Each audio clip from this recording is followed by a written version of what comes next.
Phil and Kyle start a podcast, and Rudy Gobert comes to town. Hardly a coincidence. It's Flagrant Howls with Phil Mackey and Kyle Tighe.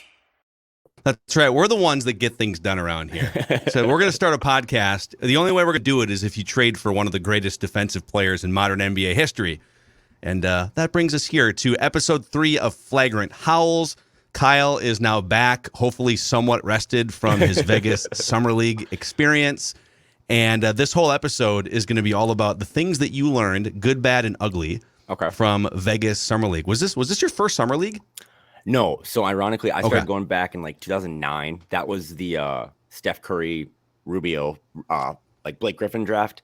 My dad took me and my friends, and it was such a small deal at the time. It was like $10 general admission, $100 for courtside all day, which was like a steal because you sat next to the players. They don't do that anymore. But I mean, they had 100 people in the arena for that, and now this is just like they fill like a 13,000 person stadium. I mean, it's so big now. It's gotten to be. I was going to say this, but Summer League is the NBA's Super Bowl. It's not All-Star Weekend. It's not the finals. Because like All-Star Weekend, all those players want to go have vacations. Every team is represented. All these players come through. It's all on the team's dime. So like everyone's here. I mean, I walked into the Wynn and Corey Brewer's playing craps, and then I see Jason Tatum's over there, and then there's Taco Fall, and then there's Mark Cuban like getting a latte. So it's insane people watching.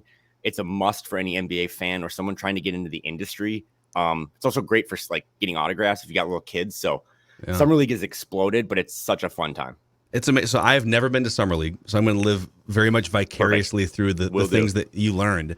And I think what probably happens is, most of the teams have been eliminated by the time June rolls around, and there's a lot of teams that have been eliminated for 2 months by that point. And so it really is. It's like a middle of the off season point for a lot of the teams that didn't go deep to just like, all right, I'm bored. All right, it's been great. I've already done my little yacht tour around, Hawaii or whatever it is. And what fascinates me too is how LeBron James every year just kind of shows up, sits courtside. This year there was a big athletic documentation column about how he and Russell Westbrook did not speak to each other during the hour and a half that they were there. But like stuff like that wouldn't have been a story at all 10 or 15 years ago just gets magnified because it's NBA and the Summer League has exploded, and I love it. And everyone's there, and like they're still running this modern day Super Bowl event at this arena that's like UNLV's gym, which is connected to like also like a high schoolish gym, but in between is just like a mezzanine level where there's like Dippin' Dots and coffee and the worst food in the world. But that's how players and coaches and GMs and Woj get from one gym to the other. So like I went to get coffee, and then like there's Ben Simmons getting pizza. So it's just like you're so close to these guys. LeBron has to take the same entrance that I took. So it's a great people watching. It's great networking. It's great just to see all your favorite players. So it was cool. Well, let's fire this up here. These are things Kyle learned at NBA Summer League in Las Vegas. I'm assuming some of these are Timberwolves related. Some of these might just be lifestyle things that happen in Vegas. There's some lifestyle ones at the end for sure. No, I mean, this one came out over the weekend, but we were able, like, again, the Wolves were well represented by 42 front office members. They had some players there, Jaden, Nate Knight, Jalen Noel, D'Lo was there. But we could confirm. So Karl Anthony Towns signed his Supermax extension a couple weeks ago. He has 2 more years on his normal contract and then a 4-year Supermax. Him and Devin Booker signed the exact same Supermax deals. Karl's has a player option in the 4th year where Devin Booker's doesn't. So hypothetically, in 2027, that summer when the Wolves don't have a pick, Karl's also going to have like a $62 million player option. Can't imagine he turns that down, but it was just like something that we confirmed with some people there. And it's also something to keep in mind because like it is a little weird. I don't know who they were negotiating against in terms of like giving them that option. You thought they would just be 4 years, all under team control. So just something to put a bookmark in now. Not a huge worry, but instead of 6 years of team control, now it's only 5 years. So we thought that was a little weird. I don't know if you'd heard that yet. No, that is interesting. And I think the question that you asked is the one that I have too, which is who are you negotiating against? It's such a little thing because it's so far into the future. It's after the Gobert contract runs out. Is it maybe, I'm trying to think of the timeline here. he probably caught wind of the Gobert trade discussions, and did he maybe say, well, why don't we line? Because, well, let me ask another question. When would Anthony Edwards' max contract run out? Because that would kick in 2 years, and then it'd be a 4-year max? Yeah, I think it would go one more year after that. The reason I brought up Devin Booker is because, they signed the exact same. They came in the same year. They signed the exact same Supermax, but they're represented by the same agent. Her name's Jess. So it was just kind of like, like it raises an eyebrow. Like, why would Booker get that deal all 4 years staying in Phoenix? And then this one just has this little slight crack that, I mean, again, if Karl's balling out in 2027, you would, then that's great for the team. That means he's been playing awesome, and you just renegotiate another one. It's just weird. It was a weird thing. I think maybe Nikola Jokic got it too, so it's not like reason to worry. But that was kind of the big Karl Anthony Towns news over the weekend. So for the aggregators out there, the headline here is Karl Anthony Towns wants out of Minnesota by 2027. Yeah, just put that out there. Karl wants out in 5.5 years. Yep. So no, that was just like a little housekeeping. Another one too is, again, you see all these people at Summer League. So just getting coffee, doing whatever. Timberwolves alum that were in town that were kind of noteworthy. I said Corey Brewer. Every time I saw Corey Brewer, he was gambling. So I don't know if it was just he was doing some him time, or else he might have an addiction. But let's take a guess here. How much money do you think Corey Brewer made in his NBA career? Maybe you already are a nerd and I haven't looked this up yet, but I would imagine he's done, right? Yeah, he's done. I would imagine. I'm looking up on Spotify. Wow, he still played in 2020 with the Kings, and he's not that old. He's like 36. I was gonna. So I have the number here. I was gonna say 60 million, and I don't know if you said it looks like he made 55 million. So $55 million. Good for him, man. Yeah, and just to think that, as we just talked about, Karl. So Brewer made 55 million his whole career. Karl will have a $62 million player option in 2027. That's insane. Another thing, since we're down this, how much did players make side street? So when I was looking for some Rudy Gobert comps, like we talked about last week, we talked about the Dallas Mavericks from 10 years ago, Dirk Nowitzki and Tyson Chandler, decent comp. Although 10 years ago, you didn't have to run out. There's like 18 more three-point attempts per game that you have to sort of worry about as a defense now. But Tyson Chandler was regarded for a long time as, because he was supposed to be, him and Eddie Curry were supposed to be the next generation after the Michael Jordan Bulls, right? Yep. And so there's a lot of people that's because they weren't that Tyson Chandler was just kind of a bust and he never really panned out. So for some reason, I was doing a deep dive into Tyson Chandler's career, which lasted almost 20 seasons. And he only made one All-Star game. He was the Defensive Player of the Year one of those years, too. So he had like a couple really good defensive seasons. He was a very solid player. Tyson Chandler in his NBA career made almost $200 million. He had a good agent. I mean, that's crazy. And he was a good defensive player, but man, these guys, I can see why some of the old school players, like these damn youngsters, they don't know what it's like to have to ride buses and make only 6 figures instead of 9, It's going to be crazy too, because if you're on Spot Track, you can see like a player's career earnings. And I think, like I saw Devin Booker, by the time all his deals are done, he's going to have made $350 million or $400 million. And it's just like, but then again, you think about like in baseball, Aaron Judge is going to sign up maybe $500 million.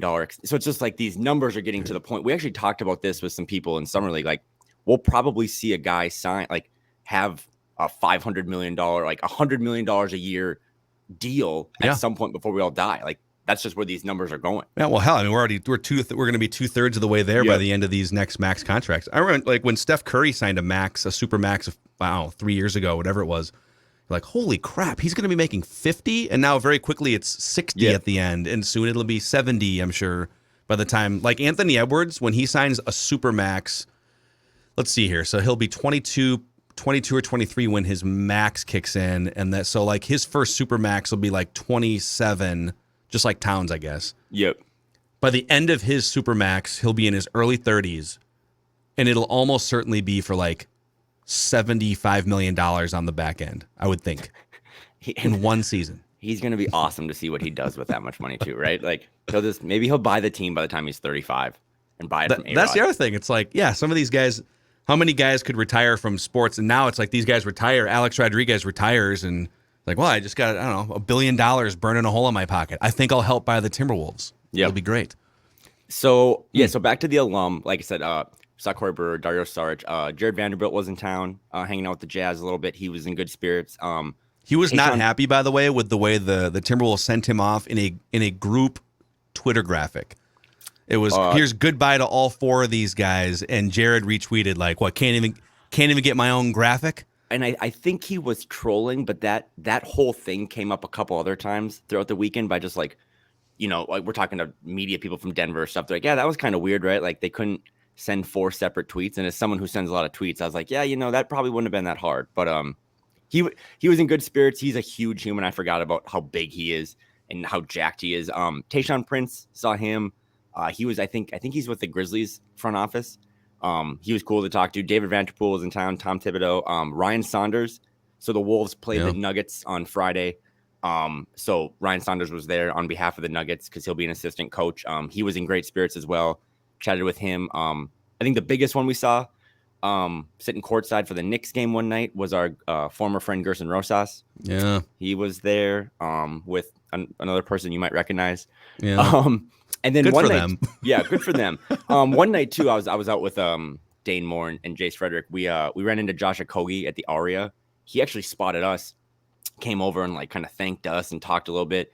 I think he seemed kind of down that he's not going to be back in Minnesota, but he was pretty excited about kind of a new chapter for him in Phoenix. So shout out to Josh, because I think Josh was probably one of the 3 favorite people I've ever talked to. He's just such a good dude. He's going to miss, he mentioned multiple times, like missing the community because he was so ingrained in that. So he was another guy I saw. And then kind of to cap off the alum list, grabbed dinner on Sunday night with Dave Benz. He was in town. Oh, does Dave have? He looked like he was doing some freelance for somebody. Yep, I saw him. He's got a house still in the Bay, so he was down in San Francisco. He is very well connected. So he didn't do any pickleball stuff this year. That'll probably pick up, but he's doing some Giants things. I think he's calling an A's game # next week. So he seemed in good spirits. Doesn't really know what his next step is, but he did mention multiple times that he saw every hashtag bring back Benz. Like he saw all the nice messages and stuff. He had nothing but great things to say about the Timberwolves fans. So that's cool. Cool catching up with him. I'm super curious to see what they do. Have you heard any rumblings about what Bally's is going to do? I'm assuming Jim Pete's coming back. I hope. Jim Pete was in town. I didn't get to run into him, but we texted a little bit. He'll be back by all accounts, and he's beloved. I also think too, like they'll probably just lean into maybe like I think they're also big game hunting for this position as every other position, but maybe they'll Marv Albert. Who are we going to get? Mike Breen. Let's do it. Let's not stop at Tim Connelly and Rudy Gobert. Let's Kevin Harlan coming back would actually be awesome. I would say like 10% realistic and 100% amazing. And I think Marc Lore and Alex Rodriguez will have a lot of say in this. I would imagine they'll probably bring in like maybe a younger like female partner to pair with Jim. Just kind of they're talked constantly about adding diversity and those things. So that'd probably be the way I'd lean. I don't think it's gonna be Marnie. I think she has no interest in that. That's why she doesn't want to travel. That's a grind of a job. You fly with the team, but yeah, it's a lot of work. So yeah, Ben's wanted to say, shout out to all the fans. He was in great spirits. It was cool to see him. The other thing, so we're there, and I have a lot of friends in the Denver media, so we just kind of hung out with them, grabbed dinner, drinks. Tim Connelly is a savage. Like Tim Connelly's a savage to them. They're gonna miss him. They told some kind of wild stories about him. I think they backed up the idea that he likes to have a beer or 7 with people. So if you see him about this summer, like don't be afraid to go up to Tim and do you think Tim Connelly was buzzed a little bit the first time he reached out to the Jazz this offseason after taking the Timberwolves job and just said, hey, I'm like 2.5 beers in right now. 100%. How available is Rudy Gobert? 100%. And it sounded like, everyone in the front office was pretty on board with that move. Like we've kind of talked about this before, but Marc Lore, Dane Moore got to interview him on Saturday and talking to him a little bit. Like he was very much like, if this is who you want, Tim, you've seen the memes out there, F them picks. Like Mark was like, go get your guy. So, but yeah, also too, he had like a gravity to him. He didn't go to the Friday night game. He came into Vegas on Saturday, Tim Connelly, but I think he was trying to avoid any Nuggets drama on Friday night. Like Josh Kroenke was there. And I'm pretty sure Josh Kroenke like hates Tim because his public comments were weird, and he made those weird. Well, he did call the Wolves a desperate franchise, which it stings if you're a Wolves fan, but that's it's kind of true over the last 20 years. And so, by the way, avoiding Josh that Kroenke would be good. Yeah, Josh Kroenke looks like if you the old Twitter CEO. He just has this weird. He's just like a weird dude too. I mean, he looks like Jack. Yes, like Jack. Yeah. So Tim kind of avoided that, but then he was sitting courtside Sunday, and he was holding court. I mean, he like Wilson. A lot of players would come through, shake his hand, like they made a reason to go see him. So a lot of other people though talking to like the Pelicans beat writers, talking to people. A lot more writers and podcasters and stuff are super intrigued by all this, and like they're like, we don't really care what you paid to get him. We think you guys are going to be really, really good. So it was cool, kind of seeing the national people don't always follow the Wolves. They don't care, but these people that do nerd out and follow the Wolves a little closer, even if they cover a different team, they're pretty intrigued by all this, and they think the Wolves are going to be pretty good. The only people, first of all, the only person I have heard complain about how much money Tim Connelly is set to make is Josh Kroenke. And if you really started to ask around the league, I'm sure owners would ideally like to keep the cost down. Anytime one of the top front office guys gets his salary doubled, then I'm sure if you're Mark Cuban or whoever else, you're looking around and saying, all right, well, is this going to reset the market for the top president of basketball operations? But in a league where all these franchises, we started to do this math on our show a few weeks ago, that so Tim Connelly, what is it? It's like is it $50 million or no, it's $40 million over 5. Yeah. Okay. So he's making like $8 million a year. Yep. And there are some, as Glenn Taylor grabbed the microphone during the introductory press conference and said, I'll handle that question. He's got bonuses. It's just bonuses like anybody else has. So let's say his bonuses are tied into the value of the team going up or something because because they win a bunch of games. It's a freaking drop in the bucket. Let's say for a franchise that is worth about $1.5 billion right now, I want to say like 1.55 or something. And there's other teams similar market sizes like Milwaukee. They win a championship now. They're worth closer to $2 billion or whatever. And maybe I'm getting the math wrong on this. But if your franchise with a great front office hire and a bold trade and a young superstar and Karl Anthony Towns over the next 5 years can go from being worth $1.5 billion to $1.8 billion or $2 billion. No one's going to talk about, boy, but Tim Connelly cost us a lot of money, right? Right, exactly. Drop in the bucket. Yeah, and when that whole, and I think Doogie's reported on this, but like when they sold the team originally or they agreed to that number, I had one friend who was in Atlanta was just like, they could sell it. They're supposed to, take over fully in 2023. They could sell it December 2nd for probably $2 billion, right? Like They got it on a discount anyway. You've added all these powerful people. You've added a lot of talent. It's already a discount. So yeah, for Connolly to get in on that, the one interesting thing from some Denver people was that, and this goes back to the Josh Kroenke thing. I think when Tim left, this is Doogie, big scoop. I'm just giving little scoops here. Like it sounded like Tim was like, I'm not going to take anyone. It does sound like behind the scenes, he did try to maybe bring Darrell Arthur, who former player, over to Minnesota. And Darrell Arthur had to like answer some questions, and then Saturday night went public. I was like, I'm not leaving. I'm staying here. So that might have ruffled some feathers in Denver. But again, too, like if I was taking a different job, I'd try to like, we're friends. Like, hey, do you want to come with me? Do you want to come with me? So I think it's Denver has this triggers me a little. Denver had a chance to match the new value of Tim Connelly. The new value of Tim Connelly is whatever a quote unquote desperate franchise wants to pay for him. Yep. Okay, so the desperate Timberwolves come along and say, we're going to double your salary. All right, Denver, if you love Tim Connelly, and I think, and maybe you can confirm this, he would have preferred to just keep going with Denver and loved his time living in Denver and the people that he worked with. And if Denver would have made the same offer, he probably just stays in Denver. So it was Denver's decision. Yeah, and not even that, but some of these media people are really tight with Tim, and I think Tim will get that tight with our Minneapolis media, but it didn't even have to be the same number. It didn't have to match, right? Like, yes, they doubled his salary or whatever. It could have been 1.5 times. I think he would have liked seeing that thing through. And if you're the Kroenkes, like you own the Rams and they won the Super Bowl, right? You own the Avs, they just won the Super Bowl. You own 13 other teams, including like Arsenal. So it's not like they didn't have the money. I think, and again, this is just judging a book by its cover, but seeing Josh Kroenke, I was just like, yeah, that dude just probably believes in himself and his system. And he's like, nah, screw it. Leave. Yeah. Just don't. So yeah, I'm with you on that. Also, too, the last kind of nugget I had on Connolly was these guys were saying from Denver that he had been talking about Chris Finch like a year ago, like just unpressed, like just they'd be talking to him off the cuff at getting a beer, and he'd be like, yo, that Chris Finch is like a wizard. Like I love the way he coaches and stuff. So I would imagine that Finch had a big part in kind of the recruitment of Tim Connelly, but also Tim finally making the move to come over here. So I thought that was cool. And probably greenlighting the Gobert thing too. I mean, just trying to think of how quickly that went down. So it all happened within a few weeks, and then you got other irons in the fire for some of the other players, DeJounte Moore or Murray that went down the path for a while. But I'm guessing that there was a ton of conversation with Chris Finch just schematically saying, hey, can this work? We don't have to do this.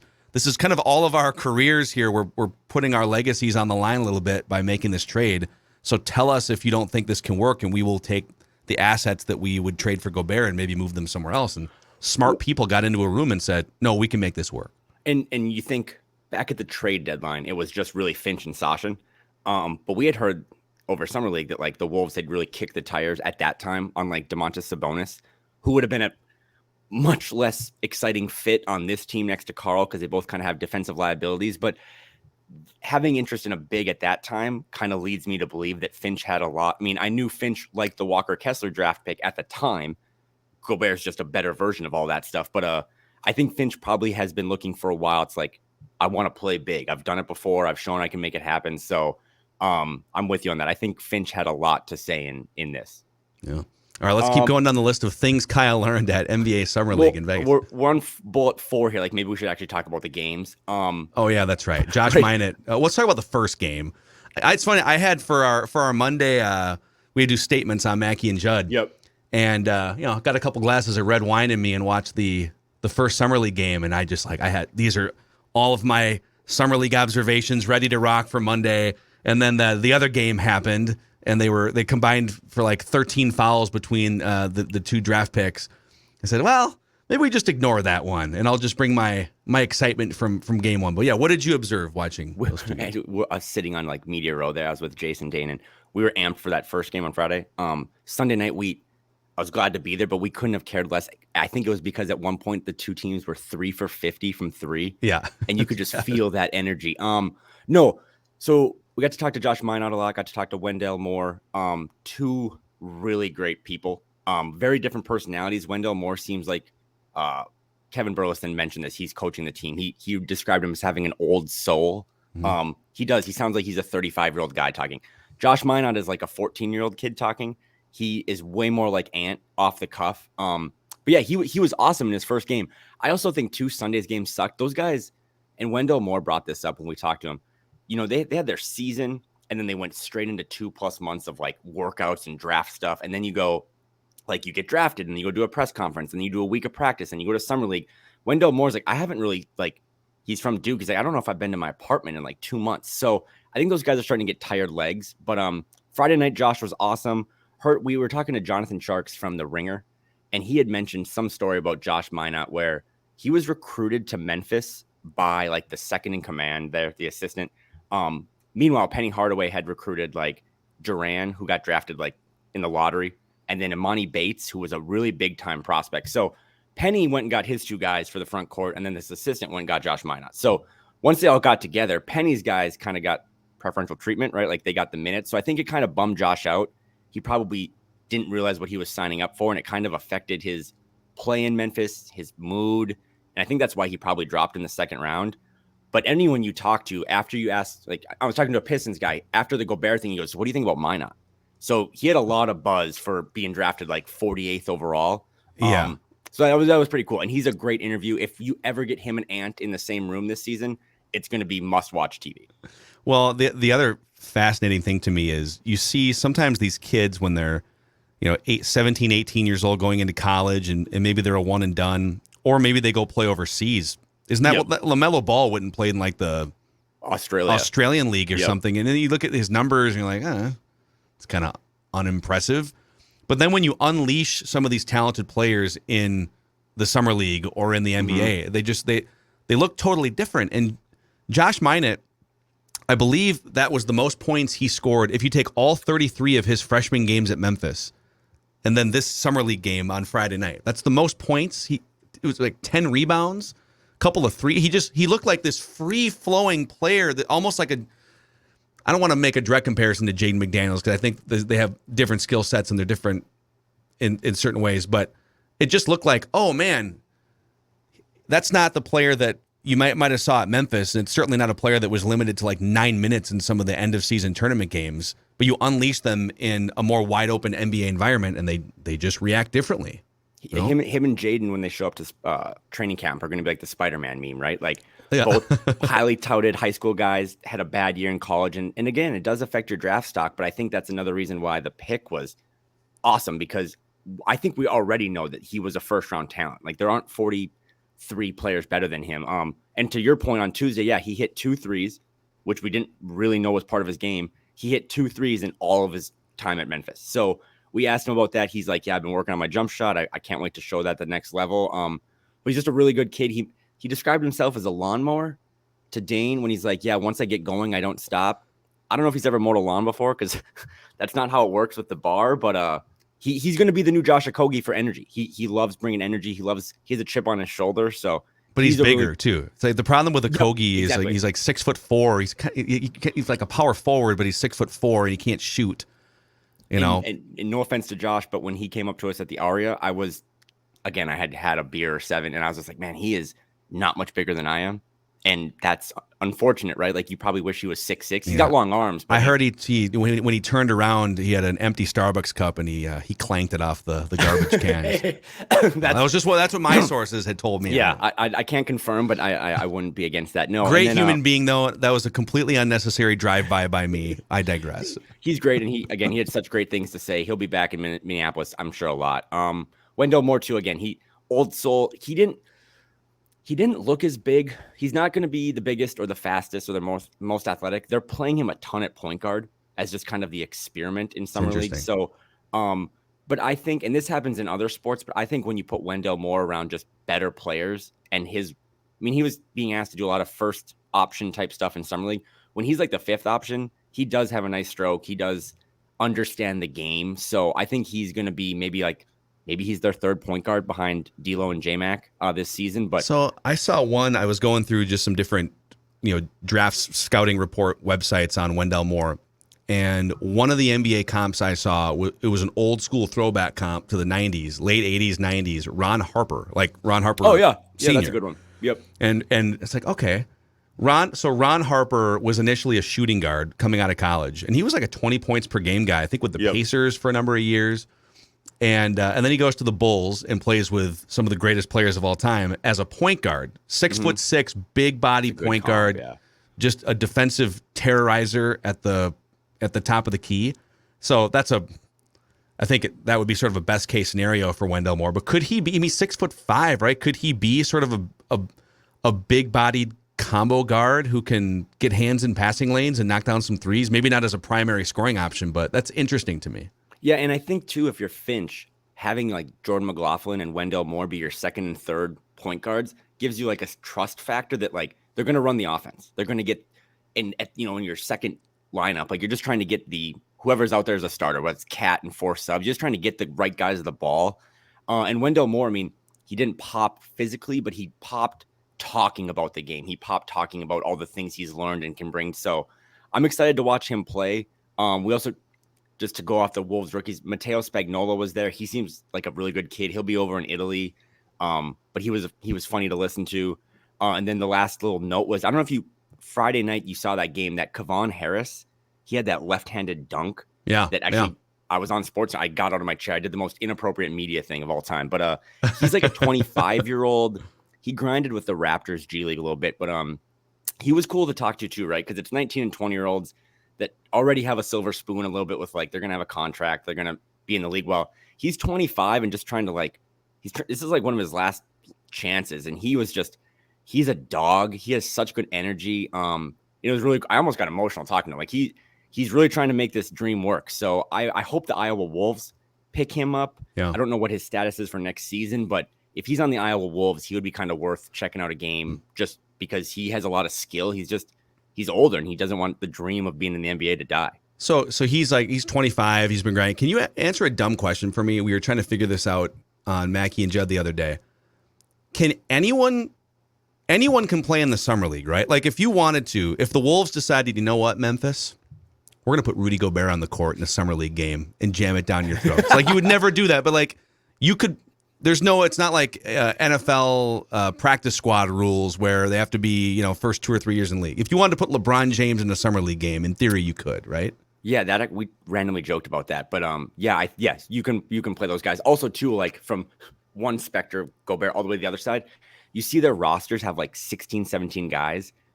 I mean, they play a 7-man rotation, 8-man rotation. It's actually big for some of those guys. Like I could be on the summer league roster, and it'd be big for me to be like, yeah, I was on the Timberwolves summer league roster when I'm trying to negotiate like playing in China or something. Yeah. Some of those guys just sign on just for like the clout of being associated with them, so that just to go make $100,000 in Australia or something. Yeah. So it helps them out. But yeah, you could if they wanted to put Ant in a game just for fun, it would be. Do you think awesome they should have sent a message to Memphis or to Denver and say, "Listen, we're gonna put our legitimate starting 5 out here for one half"? And I would have been so 3 ACLs torn and an Achilles. When you watch those summer league games, and other than the names on the jerseys, there's often times where it's like, what's the difference between this and LA Fitness? The games are so bad, and it's just reckless, right? Because these guys are fighting for their career, so a lot of diving for loose balls. Like I would not want Ant's ankles anywhere near like some grinding guy for the Grizzlies. But yeah, anyone could play. So real quick on one more note on just like the nature of the games, because there's a lot of guys that are fighting for their careers and roster spots and things. The hustle factor can be a little bit frenetic, but it's not a bunch of dudes just lazily out there playing basketball. There's a lot of guys fighting for careers, and even with that frenetic environment, especially the first summer league game, Minott was 2 levels above energy-wise everybody else. I mean, 100%. He was Energizer Bunny. I don't know what he does for conditioning on a daily basis. He probably wakes up and, sprints on a treadmill for 4 hours. But that was noticeable to me. Excuse me. Like, okay, if you put this guy on the court, he might not be a sniper 3-point shooter and might not be the most, like, honed, physically talented guy yet. But he is going to run back and forth and out sprint and out hustle players. And I thought going into that like he was so raw, but that he would just be best to live in Des Moines for the next 9 months and play with the Iowa Wolves. His contract status, by the way, he hasn't signed yet, right? Because it's like, is he going to do a 2-way, which is kind of risky, or are they going to try to get him that Gupta special and get him one of those like Jalen Noel 4-year deals? But I came away with it like he would probably be best served not playing, but being up with the big league team. Because at practices or in training camps, just having that energy, being able to like, I don't know, spend a lot of time with like a Torian Prince or like having a veteran. Kyle Anderson would be a good one too. Like just having someone to be in his ear a lot might benefit him more than just like, spending a ton of time down in Iowa. But yeah, so his contract is not, I would imagine they sign him. Also too, I said this at the top, like Nate Knight was everywhere with the Timberwolves. I think he is an like restricted free agent, but I wouldn't be surprised if they bring him back too. And that's kind of your roster, right? Like Nate Knight. Maybe he's your last backup big or something. Yeah, and gets more of a chance. He's like Jaden's like best friend, it seems like. So I would expect to have those two back. Otherwise, kind of to close it out, just some random stories. I was texting you about this too, but like one night, that same night we saw Josh at the Aria, we're getting drinks and we went to the craps table, high limit craps table. I was just watching. Ty Lue, Tayshaun Prince, Brian Shaw, Jameer Nelson. Ty Lue has like 200,000 in chips. Chameleonaire, the rapper, walks over. And Ty Lue is just as plugged into this craps game as he would be like a Western Conference Finals. It was insane to watch. He was rolling the dice for like 30 minutes. And that's like, that epitomizes what Summer League is like. Just normal people playing craps, playing blackjack. So that was a cool story. And then also too, Kevin Porter Jr., again, this is how funny Vegas Summer League is. He was staying at the Cosmo. He's a guard for the Rockets. He was coming down the escalator behind us. And some people move around Vegas in those like little cart things, those little scooters. And some lady in her scooter just ran over Kevin Porter Jr.'s foot. Oh. And I just imagine like if any Rockets fan was around, they would have had a stroke. So again, just my grandma on a scooter hit Kevin Porter Jr. with her cart. And like, that's just Vegas Summer League. That's Liz Frank fracture out for the season. Yep. Career derailed. Oh my gosh. So yeah, that was just another, you just see all these different people, but it was cool. We got, like I said, Dane Moore had a really good pod. If you haven't listened with Marc Lore, he was very open. He's very, I kind of wanted your opinion on this. I don't know if you've listened yet, but I just don't know how many. I don't know how many owners are like plugged into the team as much as like Marc Lore drops crazy statistics. Like he clearly is looking at this stuff. He's clearly plugged into like analytics. And he's very bullish on the team. I think he made a mention that they have a shot this year to win a title. So I love that. So, but he believes. What I have heard, because when the news came out, was it a year ago now? It's like a year. They've been involved for like a year, and I was trying to do some digging on, okay, other than just what we know publicly about the two companies he sold to Amazon and Walmart, and he helped really build Walmart's e-commerce infrastructure, and like he's been a huge player in these industries. What does he know about sports and basketball? Does he have any other? And as it was put to me by a couple different people, he knew next to nothing about basketball. And when you're rich, of course, you can expedite your learning process. So that's why he went out and hired Damian Lillard's shooting coach to teach him, I want to learn how to play basketball. And through that process, Damian Lillard's shooting coach recommended like 5 or 10 different basketball books. I think one of them was, I've got it right here, the Phil Jackson book. Oh, yep. 11 Rings, if you guys haven't read it. It's excellent. It's just Phil Jackson going through like all of his championships as a player and as a coach. But here's a bunch of books for you to crash course your way into basketball knowledge. And then I'm sure from there he started asking around, okay, what are the analytics I need to know, right? Like I'm pretty sure he has spent the last year going from knowing almost nothing about basketball. Like he was even asking, what are the 5 most important basketball movies I should watch? I want to crash course my knowledge of basketball. And I think not that Glenn has been a micromanager, but I think sometimes sports owners can be a little meddly. Like, Mark Cuban's probably been guilty of this. Jerry Jones for sure with the Cowboys. But he doesn't feel like the type of guy that's going to get super hands-on. Like, he wants to hire smart people. He's also involved in a million different... He's trying to launch a city of the future, for God's sakes, right? He doesn't need to be meddling in personnel decisions, but one of his first priorities was, let's hire the best possible person. Let's start with Pat Riley on a list, be told no, and then go down and we'll land our Tim Connelly. And so what you said off the top of the podcast, which is, listen, from Marc Lore's voice, Tim, if you think Rudy Gobert's the guy, go get it. I hired you and I trust you and we pay you to make that decision. Let's go do it. Yeah. Money, capital, vision is what he talks about. Yeah, and people, capital, vision, I guess. Yeah, I vision, capital, people, or as I put it, vision, capital, Jaden McDaniels. Like, he's the most important person. So he made multiple references too, which is very businessy. Like, you can't control the outputs, right? You can't actually control winning or that stuff, but you can control the inputs. And he kept referencing that. And his inputs are Tim Connelly, like bringing in all these other people. I mean, whether we like to joke about the Avengers front office, like they brought in a ton of people. They're paying a lot of salary to their front office, probably more than 75% of the league. They went out and got Gobert, and they're like, again, what do you need to get this done? So I've been saying too, like, you're not supposed to like your owners, right? No one really loves the owner of their professional team for the most part, but we're a year into this, and Mark, I mean, he hasn't really stumbled. He's addressed things in the arena. He's addressed things in the front office.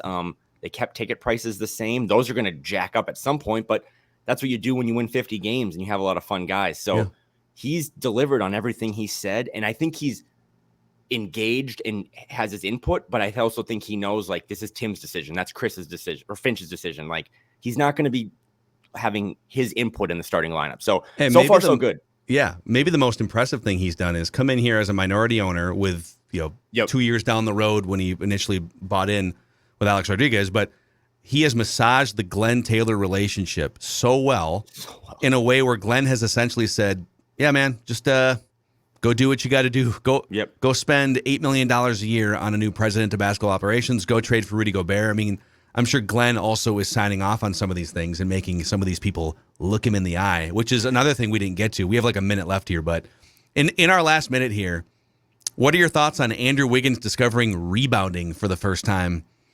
These are his quotes to the Point Forward podcast. When we played small ball in the Memphis series, I had to rebound. I'm in there rebounding, thinking, this isn't that hard. I can rebound. I'll never average 4 rebounds again. I look back now, like, how? I wasn't really thinking straight. I look back now, I don't know how it was possible that I was averaging only 4 rebounds. Andrew Wiggins discovering rebounding. Shout out to year 8 shout out to in Andrew the NBA. Finding out about seatbelts 12 years into having his driver's license. No, I saw when you tweeted that out. I mean, it just backs up everything Wiggins said, or people had said about Wiggins when he was here.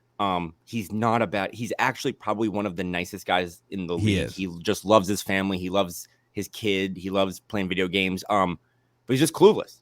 You know what I mean? Like he was clueless until there was that viral video during the finals run where Andre Iguodala like grabs him and like starts yelling at him, and then Wiggins just went off. Like Wiggs probably didn't have the best veteran leadership when he was in Minnesota, but on the same side, it's like if you're making $100 million and you don't know, like, hey, rebounding is important. I'm athletic. I should be able to grab more than 4 of these. It's on you. So, wash your hands of it. It's done. But yeah, I read that and I was like, I'm going to have to start drinking. And it's like, nah. Dude, amazing. Well, those are Kyle's Summer League observations and Vegas craps table observations.